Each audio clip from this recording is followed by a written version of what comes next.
Nakakagigil talaga tong mga DDS na to. Tuwang-tuwa guys na natamaan ng VIDCO si Pangulong PBBM. Ito kasi yung balita guys oh. For the third time, Marcos tinamaan uli ng VIDCO. Pero tuloy pa rin sa trabaho. Wala hong sakit-sakit kay Pangulong PBBM. FYI ho, for your information, wala hong sakit-sakit sa kanya. Kahit literal na tinamaan siya ng sakit, pero ang pagtrabaho niya, ang gampanin niya sa ating bayan ay ginagawa niya. So, kayo pa din ang talunan. Kasi imagine, ang ating Pangulo, partida ha, nahawaan, natamaan ng nakakahawang punyetang pesteng sakit na to. Pero kahit gayon pa man ang nangyari sa kanya, siya ho ay lumalaban, nagtatrabaho para ho sa ikabubuti ninyo. Ikabubuti ng mamamayang Pilipino. Alam nyo guys, ang kabagsakan ng ating Pangulo ay kabagsakan din ng ating bayan. Imbis na mag-wish kayo ng ikababagsak ng ating Pangulo, bakit hindi nyo i-wish ang ikauunlad ng ating bayan? Kasi pag umunlad ho ang ating bayan, damay na kayo dyan. Kaya hindi nagkakaroon ng improvement ang bansang Pilipinas dahil napakadaming mga crab mentality. May nag-message pa sa akin mga dilawang pink oh. Sabi ba naman, may, yan, ano na lang natin ha, bed ko. May bed ko si Blengbong. Manghihina na yan at si BP Inday na presidente. O, tingnan mo, gago, dilawan siya, pink-tard siya, pero yung BP niya, si Inday, o, nasan yung loyalty mo? Tapos makasalanan ang Blengbong nyo. Dahil martial madaming nategi, sinisingil na siya. Kung hindi ba naman, tingnan nyo, napakabobo ng ideology nitong mga dilawang pink na to. Kinukunik nila dito sa martial. Ang tagal na ng issue ng martial law na yan. Napakatagal na. Bakit kailangan nyo pa akong i-message? Anyway, ayoko magalit sa panahong to. Ipagdasal na lamang ho natin guys, ang ating Pangulo ngayon ay bumuti ang kalagayan at lumakas na siya as soon as possible. Kasi guys, meron pa siyang mga gampanin, nagagampanan para dito sa ating bayan, para ho sa mas mabilis na recovery ng ating inang bayan.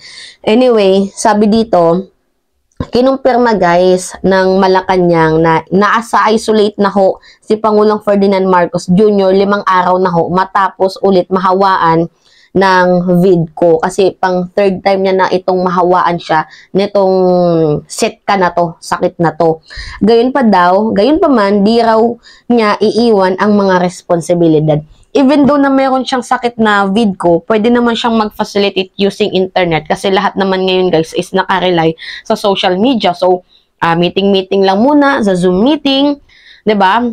Gmeet, 'di ba? Mga meeting sa Messenger. So, doon lang muna meeting lang muna ngayon, social distancing lang muna kayo ngayon kasi guys, hindi naman pwedeng halubilo ang ating Pangulo dyan sa mga congressman, sa House of Representatives, sa mga tauhan niya kasi imbis na siya lang ang may VIDCO, ang mangyayari magkanda hawa-hawa pa. So, 'di ba? Ang ating Pangulo ay sinisecure din ang health ng mga mamamayang Pilipino. Nahawa siya pero sinarili niya lang guys. Hindi na siya nandamay pa ng iba. Kahit nga ang nangyari sa kanya ngayon ay, 'di ba, nagkamalas-malas. Ito na nga, tinamaan siya ng VIDCO pero ang kanyang pagtatrabaho, ang kanyang responsibilidad tuloy pa din. So, hindi pa din tayo lugi doon. Anyway, sabi pa dito, ibinahagi yan guys ng Presidential Communication Office ang balita. Lunes matapos magpositibo si Marcos sa VIDCO. Dahilan para irekomenda ng mga doktor na mawala ng ilang araw ang presidente sa mata ng publiko. So kailangan ngayon guys mag-ingat ng ating presidente, lalo na yung mga mga kapamilya niya. Kasi mga vulnerable na pwedeng mahawaan yan. And then, itong, sabi na lang natin, siya meron. Nahawaan niya yung pamilya niya, tapos yung pamilya niya lumabas, edi kumalat, edi mas lalo kayong magagalit niyan. So, ang ginawa ng ating Pangulo, nag-isolate na lamang ho siya. So, meeting sa Zoom meeting, di ba, para walang mahawa. Tapos, kung sakali man na, sasabihin nyo, hindi lumalabas ng yan si nagsasakit-sakitan lang yan. Eh, what if, di ba, what if lumabas yan? May nahawaan pamilya mo, eh di ngayon nagngangawa ka. Kaya nga 'di ba, habang nagpapahinga muna yung tao, pero kahit nagpapahinga yung tao, patuloy pa din ang kanyang trabaho. Nakakaloka tong mga taong to, ang daming kuda.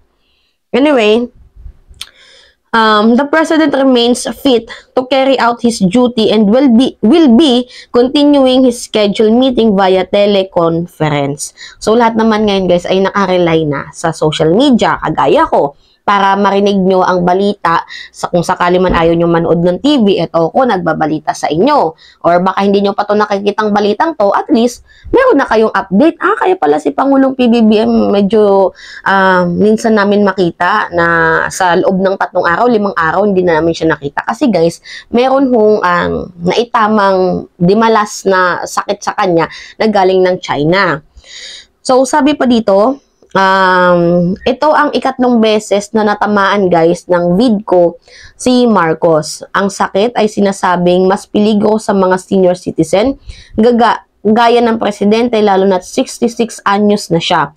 So, vulnerable ang sakit na to sa mga bata at dito sa mga matatanda. Sila ho yung mga immune na pwedeng mahawa ng sakit na to. So anyway guys, kahit ho medyo maluwag na ang restriction natin ngayon, pwede nang maglabas-labas kahit walang face mask, mag-practice pa din kayo guys ng mga protocols. 1 meter distance, masyadong yung dikit-dikit kayo dyan para hindi ho nagkahawa-hawa dito sa VIDCO na to. Anyway, sabi pa dito, ang unang tama sa kanya ng VIDCO is noong 2020. Sumama ang pakiramdam niya galing Espanya.